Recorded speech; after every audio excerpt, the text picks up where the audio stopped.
Neat ప్రశ్నాపత్రం leakage వ్యవహారంపై చోటు చేసుకున్న పరిణామాలతో కాంగ్రెస్ బీజేపీ శ్రేణులు ఇవాళ దేశవ్యాప్తంగా ఆందోళనలకు దిగాయి.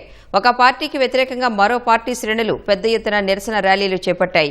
కొన్ని చోట్ల పార్టీ కార్యాలయాల వద్దకు దూసుకువెళ్లడం సహా పరస్పరం దాడులు చేసుకున్నాయి. బీహార్, ఛత్తీస్గఢ్లో పోలీసులు లాఠీచార్జీలు, జలఫిరంగులను ప్రయోగించాల్సి వచ్చింది.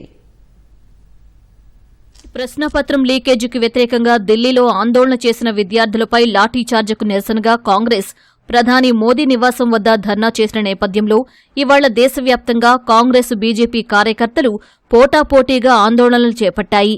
చాలా చోట్ల కాంగ్రెస్ కార్యాలయాల వద్ద బీజేపీ కార్యకర్తలు నిరసన చేపట్టగా ఆ పార్టీ కార్యాలయాలకు హస్తం శ్రేణులు ర్యాలీగా వెళ్లడం ఉద్రిక్తతలకు దారితీసింది.